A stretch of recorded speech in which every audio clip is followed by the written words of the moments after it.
The following is a sermon that I gave at the West Stockbridge Village Congregational Church on Epiphany.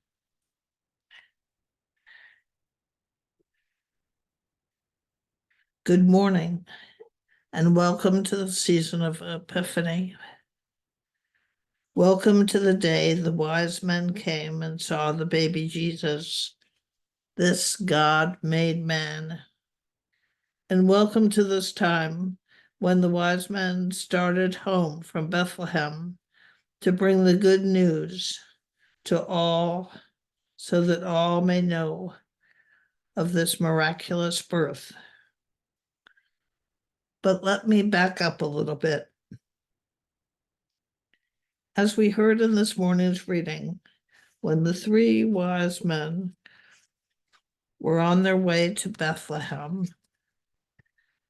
they encountered Herod, who knew of the birth of Jesus. And he saw Jesus as a huge threat to his power. He was so threatened that he ordered all children 2 years of age or under to be killed. He intended that his murderous net would be the end of Jesus. The wise men, having heard all of this, knew that after seeing Jesus, they could not travel back to their homes by the same route as they had come. They knew that they had to forge a new path, devise another way to return where they came from, in order to not encounter Herod. Well, here's the thing. The wise men had no GPS.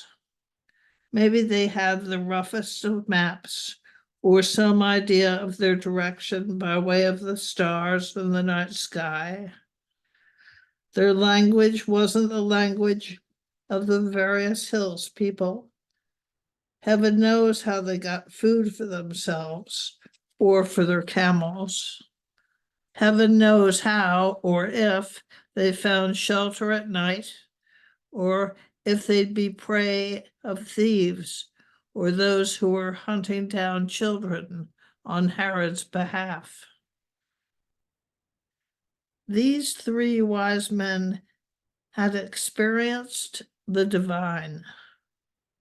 They had seen and touched this God-made man named Jesus, but this didn't protect them from the arduous task of having to go home by a different way. They had to do what they had to do.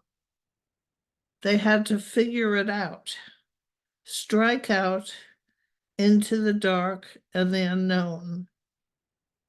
There was no choice. They had to go home by a different way. I've thought about this rather a lot, and what I think is that we have all had experiences or times in our lives when we have had to go home a different way. Times when our lives were just going along and suddenly, seemingly out of nowhere, something very good or something very bad disrupts our lives. Maybe it was a death. Maybe the end of a relationship. Maybe the birth of a child.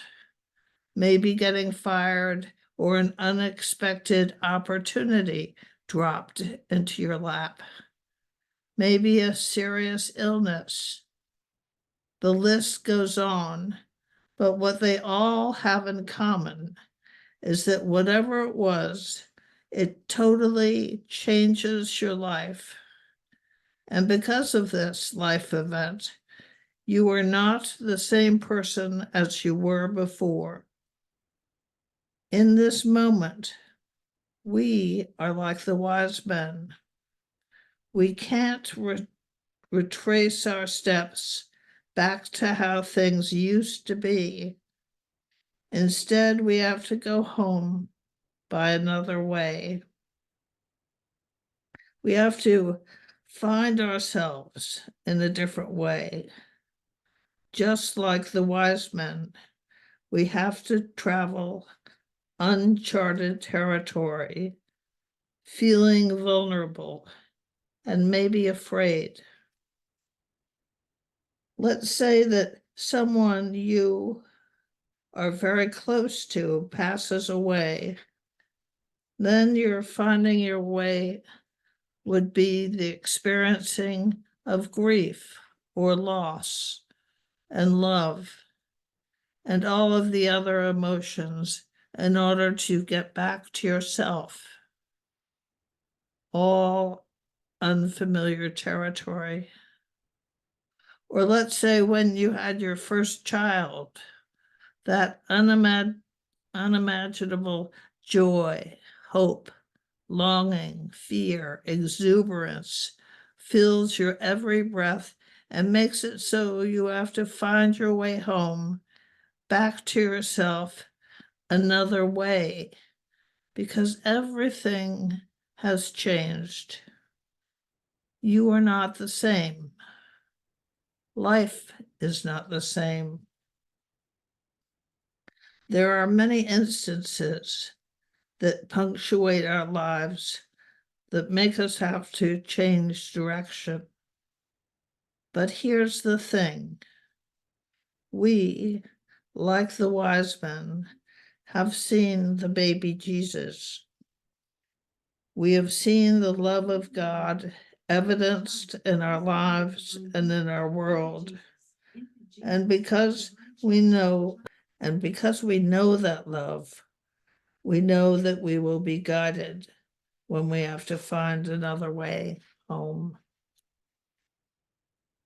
We know that when the joys or sorrows of living alter our path, challenges our lives, that no matter how hard or spectacular the life event, that we are loved and guided as we go along. This divine love, this God made man, doesn't absolve us of the work or of our troubles or of the feelings we experience as we go home by a different way, but it does light our path. It lights our path because we have witnessed God's compassion and mercy in the form of a child named Jesus. This light of faith illuminates whatever it is we need to do. It shines on the feelings of grieving so that we can grieve. It shines on the miraculous joys of birth. It will shine on our defeats as well as our blessings. The wise men did it. We are invited by the grace of God to do it as well. None of us have to do it alone. We take with us the love of God, that light to illuminate our path. And not only does that light illuminate our path, but it is the light of God's love that is incumbent upon us to share with others. This is the faith that lived in the lives of those wise men, and it is the faith that we celebrate and carry on. The following is a monologue spoken in the voice of the wise men. When you listen to it, listen in the first person. Listen as though you are one of the wise men, because in fact you are. You have traveled to see this God made man, this babe in the manger, and you have traveled home, traveled through your life, spreading, learning to share the good news.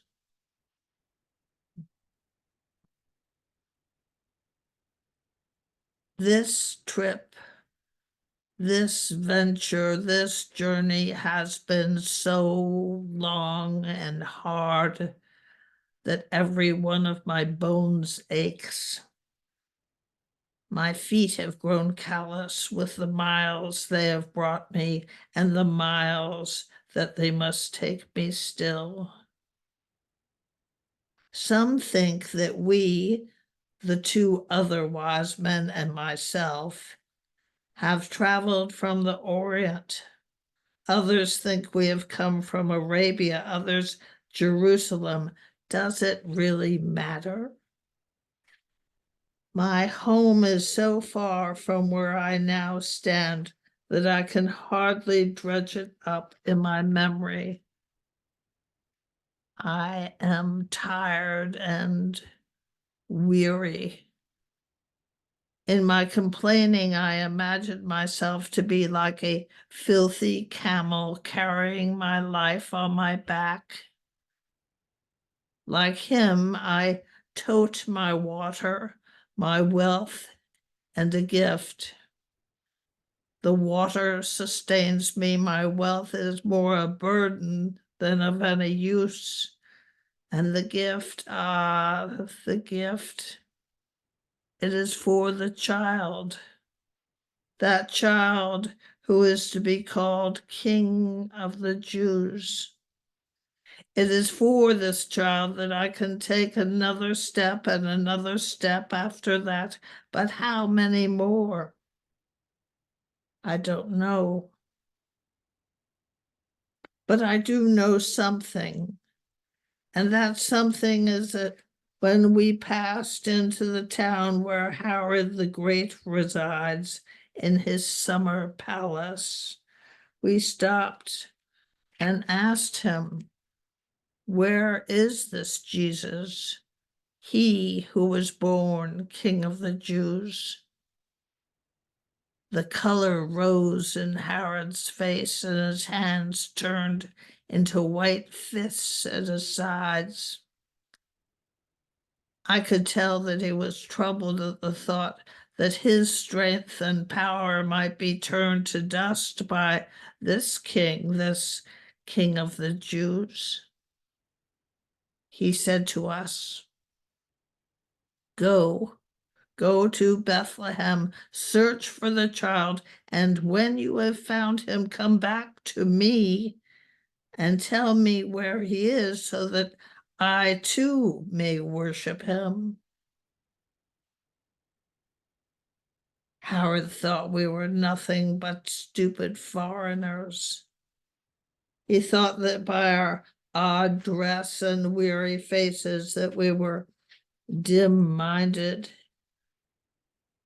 He was wrong.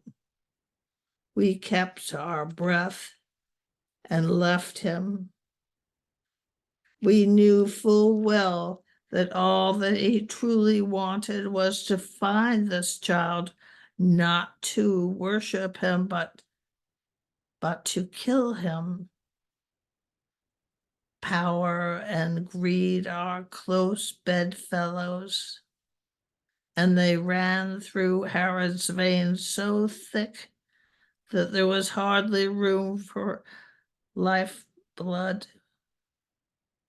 This King Herod wanted no rivals, no one to challenge his authority, no one to undermine his kingdom.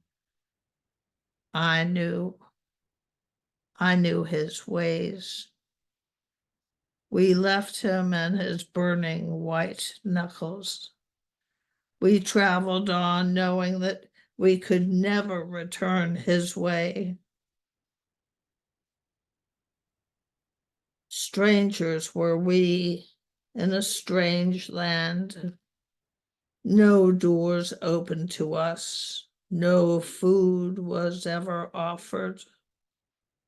All that we received were blank stares that fell upon our faces and then stole away. We kept moving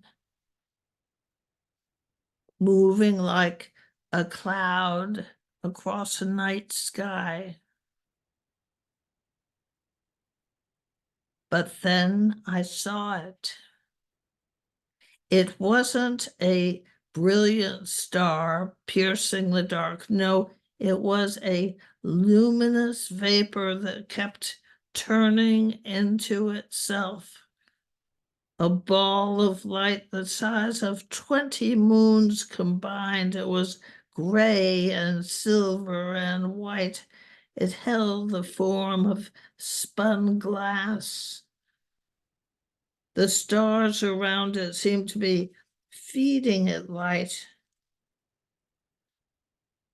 I am considered to be a sage, a wise man, but I had no idea of what my eyes were seeing.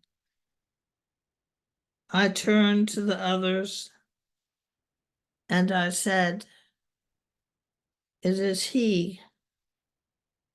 This is the way." Who knows how I knew, but I did. Our bodies found new strength and we walked on feet that now knew no pain. We arrived at the stable and we fell to our knees. Before me was the child, Emmanuel. Emmanuel meaning God with us. It was such a revelation that brought tears to my eyes, tears that fell down my cheeks, carving paths through the dust and dirt of weeks upon weeks of travel.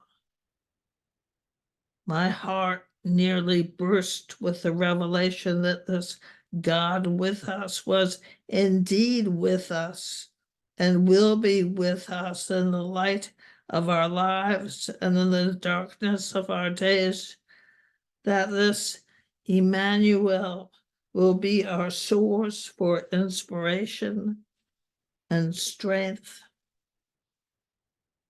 I knew that this child before me, this Jesus, would give power to the powerless, shelter to those lost in a storm of body, mind, or spirit, and that he would offer refuge to the troubled soul. I reached into my robes and brought out my package.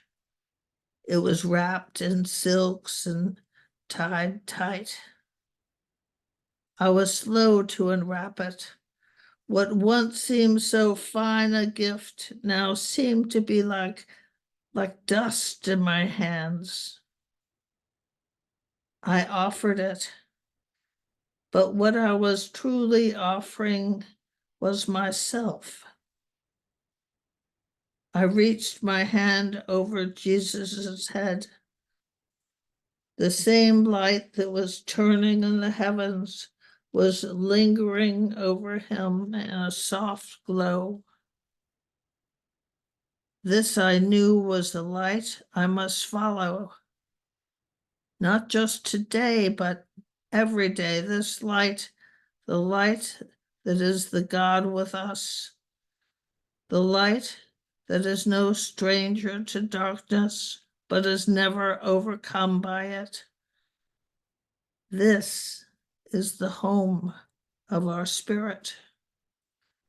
This is the home of love that surpasses understanding. This knowing was what we held tight to our breast when we departed. This is the light that we shared with every beast of burden, every man, woman, and child that crossed our path as we took our trip home. Each one of them took the light into themselves and said, Emmanuel, God with us. Months had gone by when I finally reached my own door. It was night, and I turned my face to the sky, and I heard a chorus of thousands of voices. There were the voices of all those we had met along the way, a chorus of voices that filled every particle of the air, a chorus that sang, God is with us. God is with us. This voice has traveled down the centuries of time to you and to you and to you. God is with us. Take hold of the light. Let its glow fill your hearts. Then share this true gift. It is the only true gift that we have to give. God is with us. God is with us. Every time you find your way home, God is with you. God is with you.